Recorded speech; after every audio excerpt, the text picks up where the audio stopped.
Hello dear student, स्वागत है आप सभी का। इस वीडियो में हम पढ़ने वाले हैं क्लास 10th की इंग्लिश की पोएट्री सेक्शन की सेकंड पोएम, जिसका नाम क्या है, फायर एंड आइस, और जिसके पोएट कौन है, रॉबर्ट फ्रॉस्ट। आपकी पहली पोएम डस्ट ऑफ स्नो को भी कंपोज करने वाले रॉबर्ट फ्रॉस्ट थे। वो भी बहुत इंटरेस्टिंग थी, मीनिंगफुल थी, जिसको आपने पिछले वीडियो में पढ़ा है। अगर नहीं पढ़ा है तो डिस्क्रिप्शन में लिंक दिया हुआ है, वहां से जाके आप उसको पढ़ सकते हैं। और इस पोएम को भी कंपोज किया है रॉबर्ट फ्रॉस्ट ने, तो ये भी मीनिंगफुल और इंटरेस्टिंग होने वाली है। तो वीडियो को स्टार्टिंग से लास्ट तक देखना है, क्योंकि इसमें क्वेश्चन आंसर भी किए गए हैं और सेंट्रल आइडिया को बहुत अच्छे से समझाया गया है। तो वीडियो को आप जब स्टार्टिंग से लास्ट तक देखेंगे तो सभी पॉइंट्स आपके क्लियर होंगे और क्वेश्चन आंसर भी आप अपने आप कर पाएंगे। तो चलिए स्टार्ट करते हैं अपने इस वीडियो को। जैसा कि आपको फिगर में दिखाई दे रहा है कि फायर एंड आइस दो वर्ड लिए गए हैं पोएट द्वारा टाइटल में पोएम के, जिसमें फायर आपको दिखाई दे रही होगी और आइस दिखाई दे रही होगी। अब इसी बात को जानना है कि फायर एंड आइस से पोएट हमें क्या रिप्रेजेंट करना चाहता है। तो चलिए स्टार्ट करते हैं अपने इस वीडियो को।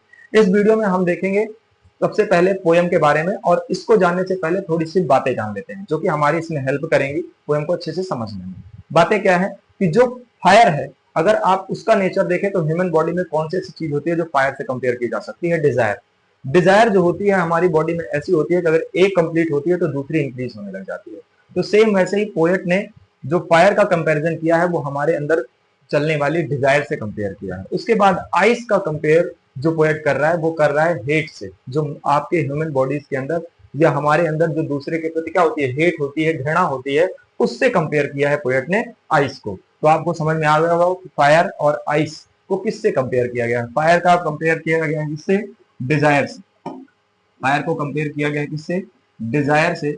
और आपकी जो आइस है उसको कंपेयर किया गया किससे, हेट से। तो इस चीज को ध्यान रखिएगा कि फायर कंपेयर की जाएगी डिजायर से और आइस कंपेयर की जाएगी हेट से। क्या और भी चीजें हैं? हाँ है। रिगिडनेस आइस से कंपेयर की जा सकती है। रिगिडनेस का मतलब समझते हैं, कठोरता जो होती है, रिगिडिटी। ठीक है। और उसके बाद डिजायर के साथ साथ हम एक चीज और ले सकते हैं, ग्रीडनेस। ये भी हमारे अंदर बढ़ती जाती है। ग्रीडनेस, ग्रीडनेस का मतलब समझ रहे हैं, लालच। लालच भी हमारे अंदर एक बार कंप्लीट होती है तो फिर से बढ़ती जाती है। तो पोएट ऐसे कंप्लीट कर रहा है। जैसे पिछली पोएम में आपने देखा था बहुत मीनिंगफुल पोएम थी, वैसे ये भी बहुत मीनिंगफुल पोएम होने वाली है। तो चलिए स्टार्ट करते हैं, क्या कहना चाहता है पोएट।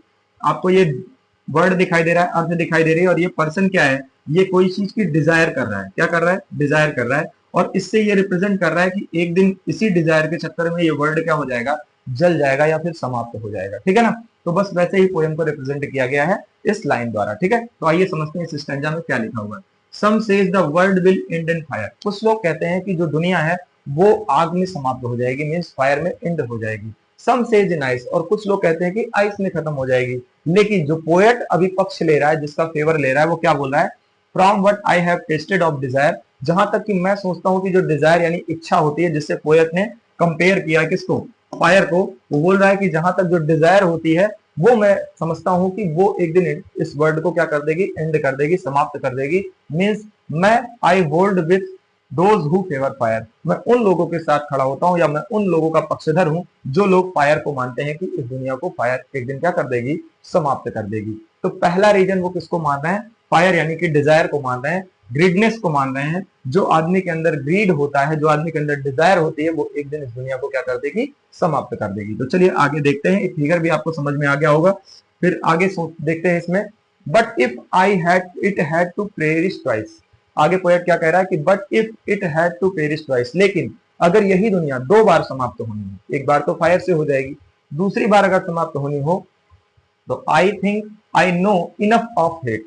तो मैं ये सोचता हूं कि हेट यानी कि आइस जो होगी वो इसके लिए क्या होगी, इनफ होगी, पर्याप्त होगी। वो भी इस दुनिया को समाप्त करने में पूर्ण भागीदारी निभाएगी। यानी कि जो मनुष्य के अंदर हेट है, घृणा है एक दूसरे के प्रति, ये भी एक दिन इस दुनिया को क्या कर देगी, समाप्त कर देगी। बात समझ में आ रही होगी। ये आइस ने कवर कर रखा है अर्थ को, और इस पर्सन के अंदर क्या भरी हुई है, हेट भरी हुई है, घृणा भरी हुई है, जिसकी वजह से ये भी दुनिया का दूसरा रीजन हो सकता है जो दुनिया को दोबारा क्या कर सकता है, समाप्त कर सकता है। कहने का मतलब क्या है, एक कंट्री दूसरे कंट्री से हेट कर रही है, दूसरी कंट्री तीसरे कंट्री से हेट कर रही है, और ये लोग आपस में इसी वजह से फाइट कर रहे हैं, एक दूसरे से लड़ाई कर रहे हैं। तो ये भी रीजन हो सकता है कि एक दिन ये दुनिया पूरी तरह से क्या हो जाएगी, समाप्त हो जाएगी। तो आइस से उन्होंने कंपेयर किया किसको, हेट को। क्लियर है ना। To say that for destruction ice, मतलब कहने का है कि आइस भी इसी तरह से पूरी तरह से पृथ्वी को क्या कर सकती है, या दुनिया को क्या कर सकती है, समाप्त कर सकती है। Is also great and would suffice. कहने का मतलब हो गया कि इस तरह से चाहे आपका क्या हो, आइस हो चाहे आपका फायर हो, दोनों ही एक दिन दुनिया को क्या कर देंगे, समाप्त कर देंगे या समाप्त करने के लिए काफी होंगे, पर्याप्त होंगे। ठीक है, बात समझ में आ गई? तो ये क्लियर हो गई होगी पोयम। अब आप ऐसे समझ लें तो पोएट इसमें ये समझाना चाहता है कि जो मनुष्य यानी ह्यूमन बॉडी के अंदर या वर्ल्ड के अंदर, लोगों के अंदर जो ये डिजायर वर्ड है, डिजायर के साथ साथ जो ये ग्रीड वर्ड है यानी कि लालच जो वर्ड है, एक दिन दुनिया को फायर की तरह बढ़ते बढ़ते समाप्त कर देगा। यानी जैसे फायर बढ़ती जाती है और एक पूरे जंगल को नष्ट कर देती है, सेम वैसे ही ये डिजायर बढ़ती जाएगी और एक दिन इंसान इसी डिजायर की वजह से पूरी दुनिया को नष्ट कर देगा। जैसे जानते हैं आप, परमाणु बम और ये जो हाइड्रोजन बम आ गए हैं, ये क्या कर सकते हैं? पूरी दुनिया को समाप्त कर सकते हैं। और इसके बनने का रीजन क्या था? ह्यूमन के अंदर की डिजायर ही थी, इच्छा ही थी जिसने इसको बनाया। ठीक है, उसके बाद हेट के बारे में बात करते हैं और ये बोलते हैं कि हेट भी एक दिन क्या कर देगी? इस पूरी दुनिया को समाप्त कर देगी। क्यों? क्योंकि मनुष्य के अंदर जो घृणा होती है वो एक दूसरे के प्रति बहुत ज्यादा खतरनाक रूप ले लेती है। तो इस तरह से हेट भी क्या है? एक दिन वर्ल्ड को यानी दुनिया को समाप्त कर देने वाली है। तो इस वीडियो में आपको ये पॉइंट ये समझ में आ गया होगा। तो चलिए आगे पढ़ते हैं सेंट्रल आइडिया के बारे में। The central idea of Robert Frost fire and ice is that human emotion. जो सेंट्रल आइडिया में अगर हम समझें तो Robert Frost fire and ice में क्या बताना चाहता है? ह्यूमन इमोशन के बारे में बताना चाहता है। कौन कौन से इमोशन? हेट हो गया, डिजायर हो गया, इन सब के बारे में बता रहा है। यही तो बताया था ना पोएट ने। और उसको कंपेयर किससे किया है? फायर और आइस से कंपेयर कर लिया है। फायर को कंपेयर किया है किससे? डिजायर से। ठीक है, डिजायर। और आइस को कंपेयर किया है किससे? हेट से। ठीक है, तो इस तरह से कंपेयर करके उसके बारे में समझा रहा है। तो स्पेसिफिकली डिजायर, और सबसे पहले वो किससे कंपेयर करता है? डिजायर से कंपेयर करता है। फायर को कंपेयर करता है किससे? डिजायर से। एंड हेटेड आइस, और आइस को कंपेयर करता है किससे? घृणा से। ठीक है, are powerful enough to cause destruction and the end of the world. ये दोनों ही पावरफुल हैं कि एक दिन ये दोनों दुनिया को क्या कर देंगे? समाप्त कर देंगे। According to the poet, poet के अकॉर्डिंग फायर सिंबलाइजेस, फायर क्या सिंबलाइज करती है? ह्यूमन डिजायर, ह्यूमन के डिजायर को बताती है, इच्छा को बताती है। ग्रीड यानी कि लालच को बताती है। क्रुएल्टी यानी निर्दयता को बताती है। इन चीजों को क्या करती है? डिस्क्राइब करती है। कौन? फायर। फायर किसको किसको डिस्क्राइब करेगी? डिजायर को, ग्रीड को, क्रुएल्टी को। इसको याद रखिएगा, क्वेश्चन आंसर में पूछा जाता है। फिर द मोर यू ट्राई, जैसे जैसे आप इसको सोचते हो कि कंप्लीट कर लें, वैसे वैसे मोर दे ग्रो, और ये बढ़ती ही जाती है। ठीक है, there is no end to them, इसका कोई अंत नहीं है। And they spread like wild life and engulf your whole life.